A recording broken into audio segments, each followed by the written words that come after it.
Welcome to the first live streaming event of our underground young adult literature book club, Forever Young Adult. Our group of readers has been together for almost 5 years, sharing our love of reading young adult novels. Recently, we decided that during this time of our surreal reality, that we would like to share some of our favorite books and authors with everyone so that together we can all help the readers in our lives, enter some new story worlds. We began the book club because we have a passion for reading in our personal lives as well as in our professional lives. Some of our beliefs that help frame our reading are as bibliophiles, lovers of reading and collectors of books, as well as educators. We believe that everyone deserves the opportunity to find the right book. So if you have said that you hate reading and you can't find anything to read, we firmly believe that maybe you just haven't found the right book for you. And so to give it a chance and to find something else and keep going at it until you find that book that calls to you. We believe that there's a reader in everyone, whether young, old, whether you've been a reader your entire life or whether you're new to reading, there is a reader that needs to be awakened in everyone. And part of our passion is that we believe that we need to bring that passion, that awareness of reading to all the students and all the people in our lives. We also believe that reading is about allowing readers the opportunity to see, experience, and live alternating story worlds, especially at this time right now where we are all confined and very much surrounded only by our houses and our limited family.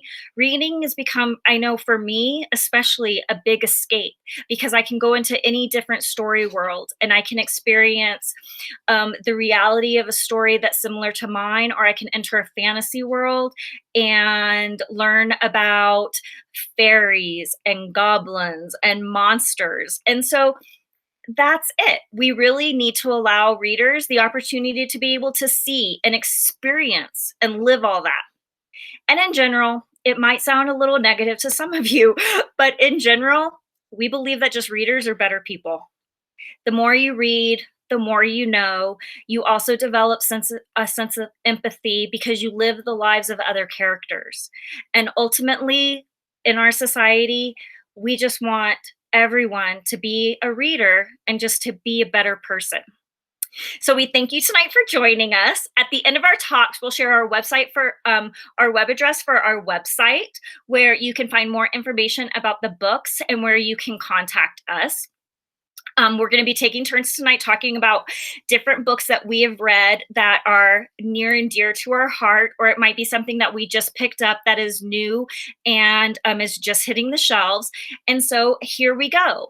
Our first speaker will be Heather. So Heather, take us away. Thank you. Hello, my name is Heather Dahl, and I'm also a reader. And the first book I want to share with you tonight is one I already gave away. So let me share my screen really quick. It's a book called Bang by Barry Lyga. And this book, just so you can see the cover quick, this book by Barry Lyga was one of the first books we read as a book club. And one of the things I'll say about this book is that it proves to us that our book club helped us create relationships and helps us bring people together, because we were a group of people who didn't really know each other before this book club. And through our book club, we've learned to appreciate each other and learn about other lives and each other through stories.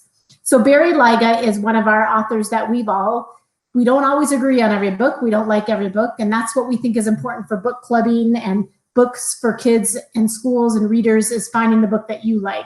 But this book is one that we think a lot of you might like. It's a story of a boy who's flashing back when he was 4 years old and shot and killed accidentally his baby sister, and has had to live with that tragedy his whole life and figure out how to rebuild and reconnect. And of course, their family life fell apart. They have lots of problems. And he has to live through kind of how he moves forward and how he becomes an adult. So it's an awesome coming of age story, what it means to go from being a young teen to almost an adult, with all this kind of trauma and experience in their background. So I really recommend Barry Lyga as an author. Our book club loved Barry Lyga, and I think all of us pretty much agreed to Bang. So it's one of the first books that I think shaped our book club. Thank you. And now I'm going to turn you over to Miss Adrienne Royce. Thank you, Heather.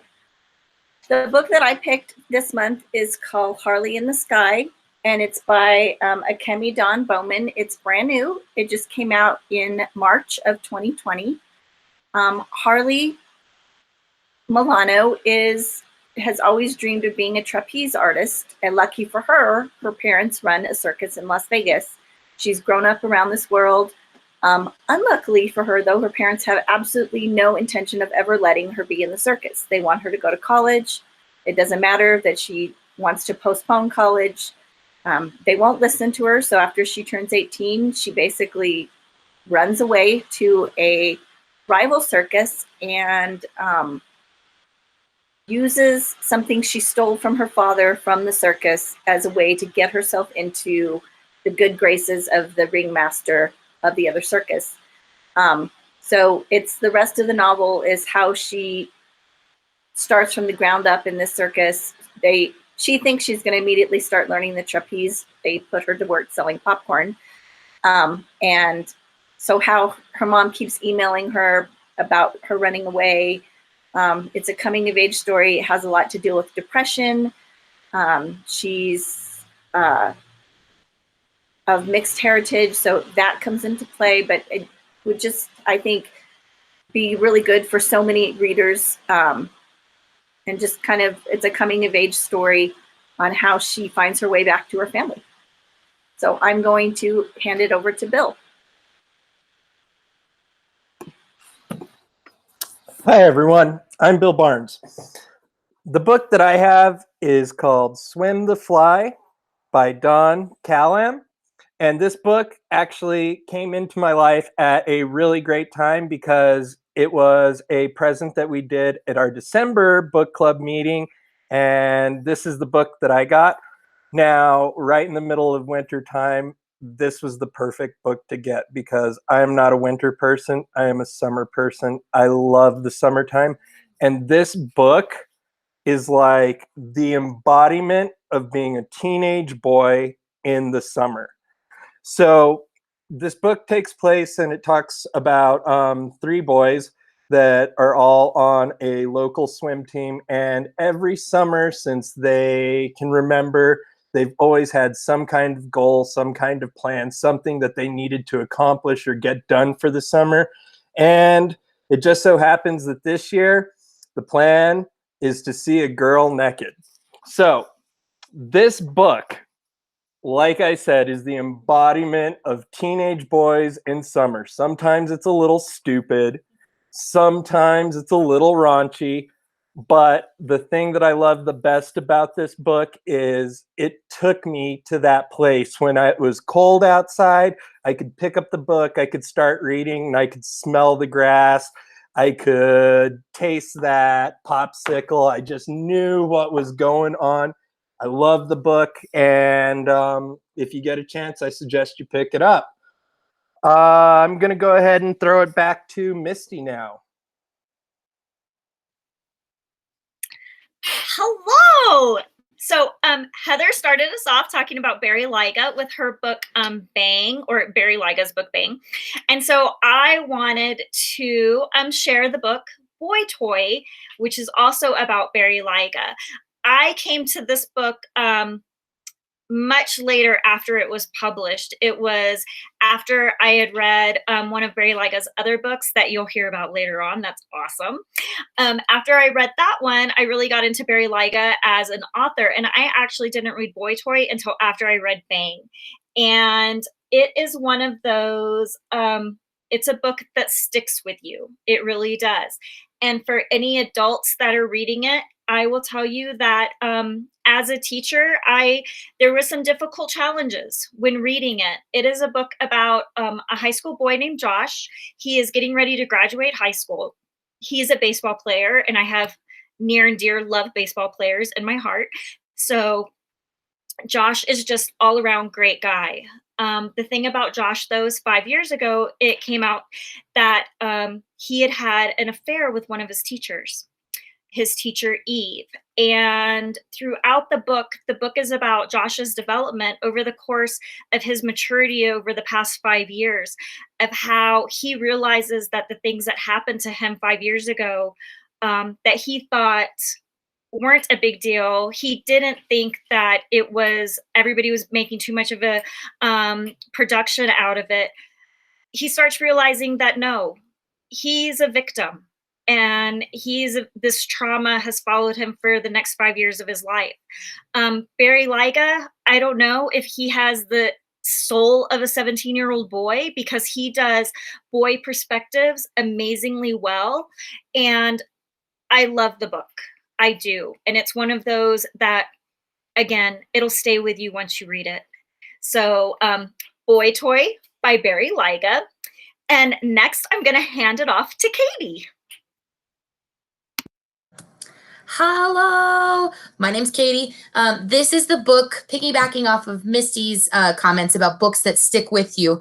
I chose this book called The Astonishing Color of After by Emily X.R. Pan. We read this in January for our book club group, and it is just a beautiful book. The main character's name is Lee. Lee's mom dies by suicide right at the beginning of the book. So the whole book is a conversation about Lee it talks about her grief over losing her mom.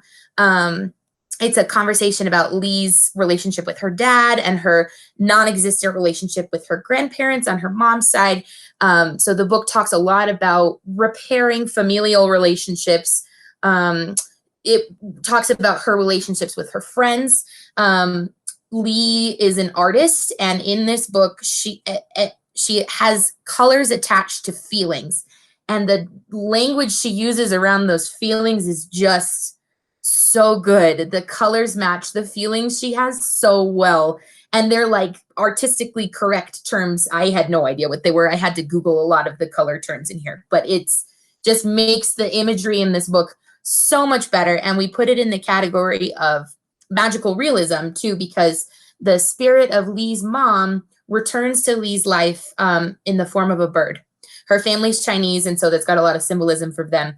And it takes Lee out of the country to go meet her maternal grandparents and try to figure out why Lee's mom keeps coming back. What does she want to know? What does she want her to remember?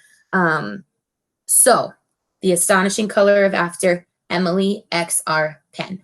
And now I'm going to throw it over to Amanda. Hi, everyone. I'm Amanda.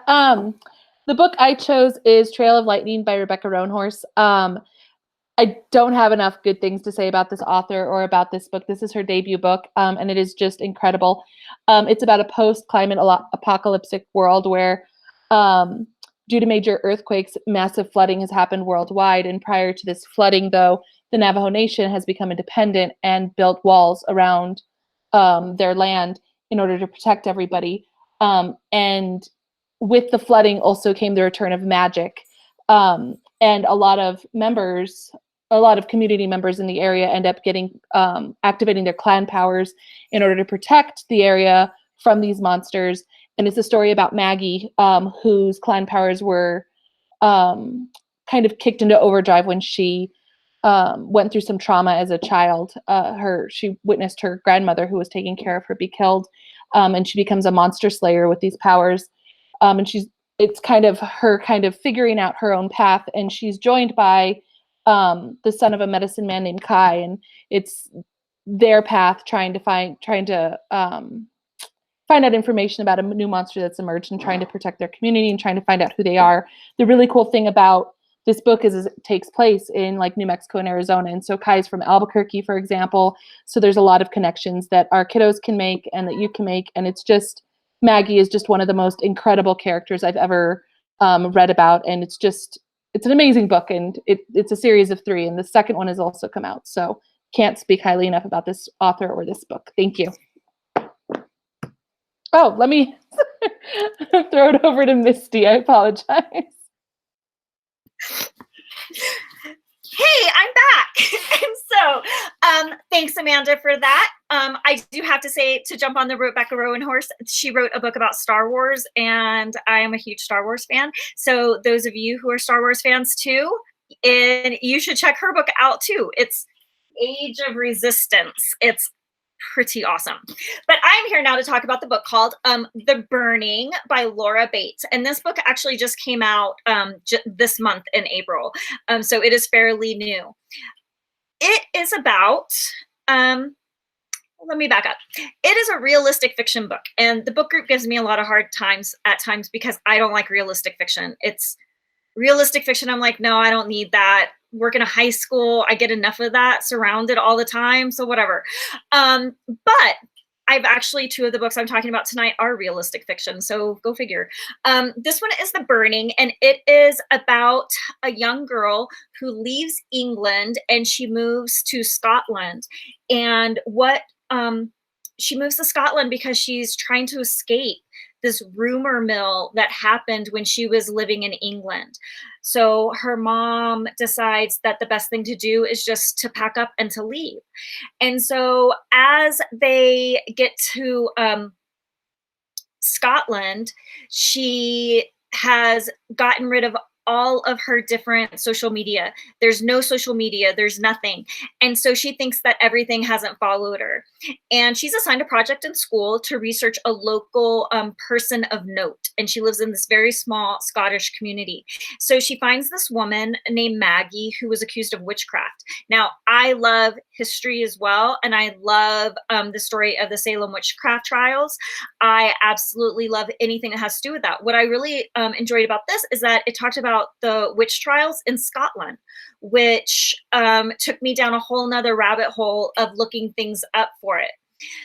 With The Burning, what she discovers is throughout the story with Maggie, there is a definite parallel between witch trials and the ways that a lot of our young women in society now are treated, the way that we have double standards for them, the way that a lot of things that have come out recently, especially with the Me Too movement.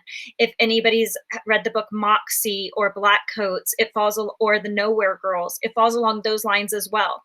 And so to think about that, how there does seem to be some sort of analogy between the witch trials and the way that we do treat some of our young people today.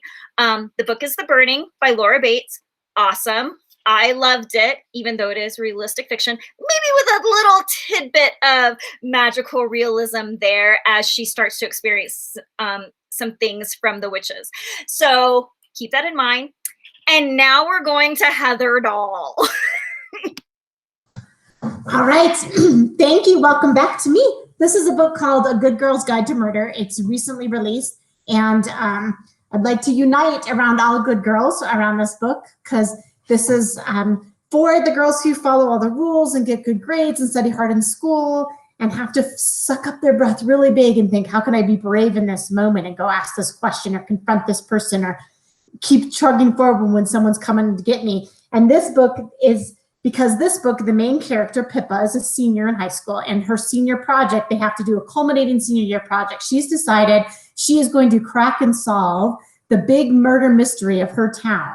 So when she was in 8th or 9th grade, one of the most popular girls in town was murdered, and they decided that police investigation concluded that she was murdered by her boyfriend, who then a few days later also committed suicide. So she's decided that that's not true, that there's got to be more to that story. She befriends the brother of the boy who committed suicide, who was the alleged murderer of this crime. And together they kind of piece together and investigate and go on a detective. She has to go and ask lots of questions and try to figure it out. Of course, she gets closer and closer to figuring out what's going on. People start telling her to quiet down. She gets threatened, but she continues on the path to figure out who really murdered that girl in their town. And so I really recommend, it's a nice realistic fiction, but it's a murder mystery by Holly Jackson called A Good Girl's Guide to Murder. And I am going to throw you back to Miss Katie now for the trifecta of Barry Liga and the conclusion of our book talks tonight. Okay, welcome back over to me. So as Heather said, the last book we're going to talk about, we're going to come back full circle, and we're going to end with one of my favorite book series that I've read thus far in my life. And it is the first book in the series called I Hunt Killers by Barry Liga. So I Hunt Killers is the story of a boy named Jazz. His name is Jasper, but he goes by Jazz to all of his friends. And he's in high school. He is the son of Billy Dent, the most prolific serial killer in their little town of Lobos Nod.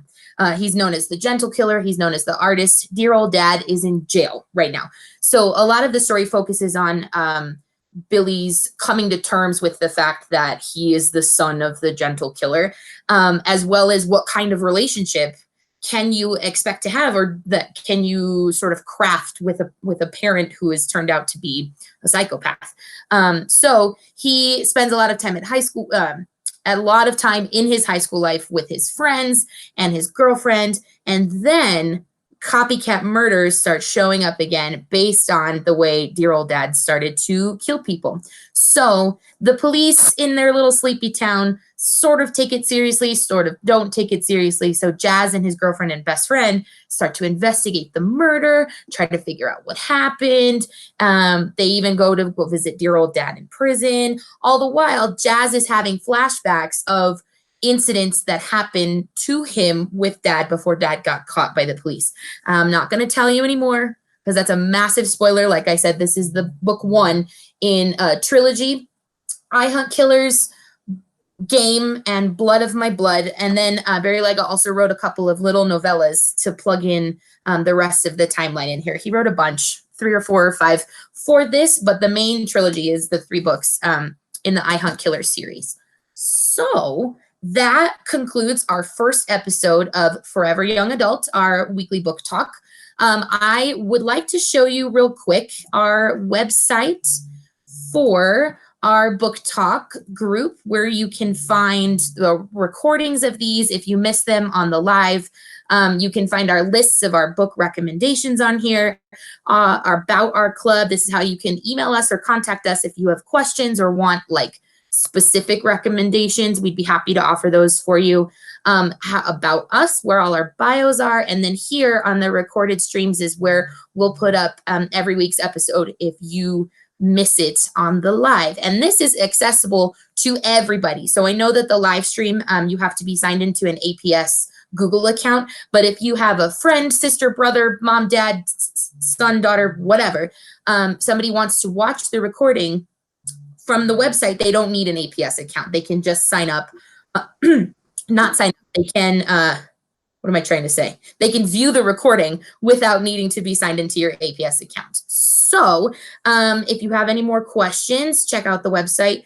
It's sites.google.com/aps.edu/forever.ya. So unless any of our other book club members have something to say, they want to throw something else out there, let's know. We're all good? Everybody's good?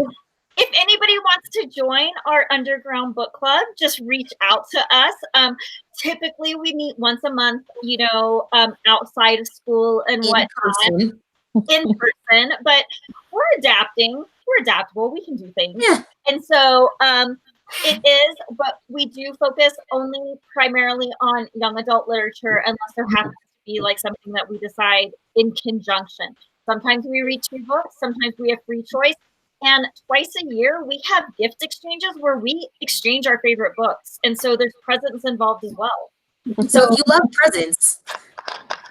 Right? Everybody loves presents.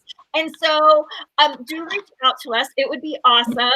If you have students in your school, if I sponsor a book club at Valley, and I know that there's other people who sponsor book clubs at your schools, you can reach out as well, and we can try to network, because it would be awesome if we can build this culture of reading throughout APS or including our students, including the kiddos. Yeah. Yeah, because we really want, again, readers are better. Booksie. Thank you, everybody. Good night. Thanks. Bye. Thank you.